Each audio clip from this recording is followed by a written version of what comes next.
मध्य प्रदेश विधानसभा उपचुनाव के नतीजे घोषित होने से पहले ही सियासी सरगर्मियां तेज हो गई हैं। बीजेपी और कांग्रेस दोनों ही जीत का दम भर रहे हैं, लेकिन इन दावों के बीच सीएम शिवराज सिंह चौहान ने कमलनाथ पर बड़ा आरोप लगाया है, जिससे साफ हो रहा है कि बीजेपी नतीजों से पहले ही डरी हुई है। सत्तारूढ़ पार्टी की इसी बौखलाहट को लेकर कांग्रेस ने निशाना साधा है। साथ ही वो भविष्यवाणी कर डाली जो शिवराज को और डराएगी। 28 सीटों पर विधानसभा उपचुनाव के नतीजे आने से पहले ही मुख्यमंत्री शिवराज सिंह चौहान और पूर्व मुख्यमंत्री कमलनाथ के बीच तकरार शुरू हो गई है। इस जुबानी जंग में जहां कांग्रेस जीत का दम भर रही है, तो वहीं बीजेपी अपने डर को बयां कर रही है।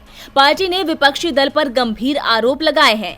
सीएम शिवराज ने कमलनाथ को अपने निशाने पर लेते हुए कहा कि कमलनाथ बीजेपी विधायकों को फोन पर संपर्क करने की कोशिश कर रहे हैं, लेकिन बीजेपी का एक भी विधायक टस से मस नहीं होगा। उन्होंने कहा कि कमलनाथ हम पर जोड़ तोड़ करने का आरोप लगाते हैं, लेकिन हम किसी के पास नहीं गए, कांग्रेस के लोग हमारे पास आए। बीजेपी के 2 विधायक को अपने साथ बैठाने का काम कमलनाथ कर रहे थे, और जब कोई विधायक अपने मन से बीजेपी में आए तो उसे गद्दारी कह रहे हैं। एमपी की राजनीति में गंदगी कमलनाथ लाए, गंदा खेल कमलनाथ ने शुरू किया। सीएम शिवराज के इस बयान से साफ है कि बीजेपी को हार का डर सता रहा है, इसीलिए कांग्रेस ने मौका देखते ही उसे घेर लिया। विपक्षी पार्टी का कहना है कि शिवराज ने आज खुद ही बता दिया कि वो डरे हुए हैं, इसीलिए तो हम पर आरोप लगा रहे हैं। बीजेपी तो खुद ही सौदेबाजी में लगी है। उन्होंने कहा कि उपचुनावों में हार सामने देख टिके रहने के लिए सौदेबाजी पर बीजेपी उतर आई है, लेकिन सौदेबाजी की तकरार को मध्य प्रदेश स्वीकार नहीं करेगा।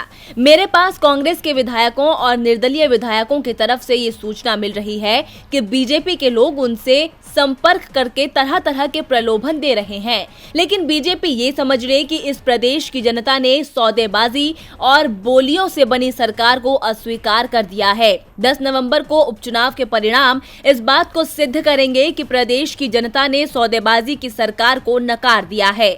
अब कमलनाथ और शिवराज दोनों अपने अपने दावे कर रहे हैं, लेकिन देखना होगा कि जनता किसे करती है बेदम। डीबी लाइव की रिपोर्ट।